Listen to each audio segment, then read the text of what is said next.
కాదు okay sir. Hi sir. Hello. Iran ప్రధానమంత్రి లేదా ఇన్ఛార్జ్ చనిపోయాడు. ఆయన మీద మన దేశాల్లో కూడా స్పందన అనేది వస్తుంది, మన కొన్ని రాష్ట్రాల్లో. దాని గురించి మీరు ఏమంటారు? ఇరాన్ కి మనం సపోర్ట్ చేయకూడదు. మన ప్రధానమంత్రి మోడీ గారు ఇజ్రాయెల్ కి సపోర్ట్ చేస్తారు. ఇప్పుడు జరుగుతున్న యుద్ధం ఇరాన్ కి ఇజ్రాయెల్ కి మధ్యన. ఇది మూడో ప్రపంచ యుద్ధం కూడా మారే అవకాశం ఉంది. ఇరాన్ చేసిన చర్యలు నాకైతే నచ్చలేదు. గల్ఫ్ కంట్రీస్ అన్నిటి మీద కూడాను, కువైట్ మీద కావచ్చు, ఖతర్ మీద కావచ్చు, యుఏఈ మీద కావచ్చు బాంబులు వేస్తుంది. మనం ఈ రోజు చూసుకుంటే దుబాయ్ లో ఎయిర్పోర్ట్ కూడా బ్లాక్ చేస్తారు, పాపం క్లోజ్ చేస్తారు. సో ఇక్కడ యుద్ధం ఎవరెవరో జరుగుతుంది, ఇరాన్ కి ఇజ్రాయెల్.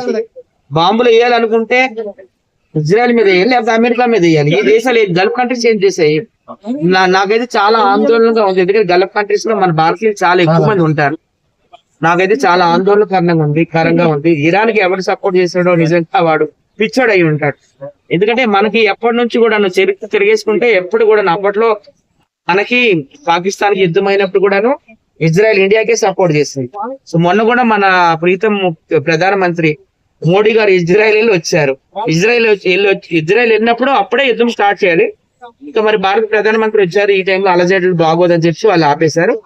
ప్రధానమంత్రి ఇండియా వచ్చాక స్టార్ట్ చేశారు. కాబట్టి ఖచ్చితంగా మనం ఇజ్రాయెల్ కే సపోర్ట్ చేయాలి. ఇరాన్ కావచ్చు, పాకిస్తాన్ కావచ్చు, ఇవన్నీ కూడా టెర్రరిస్ట్ కంట్రీలు. ఇవన్నీ కూడాను టెర్రరిస్ట్ కంట్రీలు. వీటికి మనం ఎప్పుడు కూడా సపోర్ట్ చేయకూడదు. కానీ దుబాయ్ మీద మన వాళ్ళు చాలా మంది చిన్నప్పటి నుంచి పెద్ద పెద్ద సినిమా హాల్ దాకా వెళ్తున్నారు.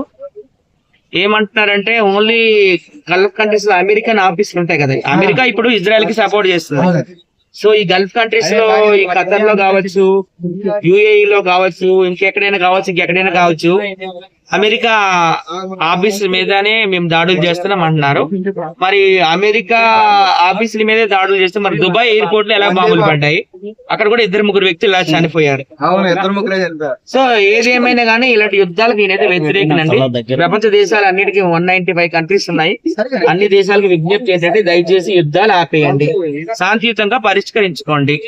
ఇరాన్ ఏవో బాంబులు తయారు చేస్తుంది అని అంటున్నారు, న్యూక్లియర్ బాంబులు. సో దానికోసం అందరూ ప్రపంచ దేశాలు ఒకటై మాట్లాడి యుద్ధాన్ని ఆపాలని నేనైతే కోరుకుంటున్నాను. ముఖ్యంగా కేఏ పాల్కర్ కూడా రిక్వెస్ట్ చేస్తున్నాను. ఆయన కూడా యుద్ధాలు ఆపడంలో నెంబర్ 1 అని ఆయన చెప్తారు. కాబట్టి ఆయన వెళ్ళి యుద్ధం తక్షణమే ఆపాలని నేనైతే కోరుకుంటున్నాను. Thank you. ఓం శాంతి.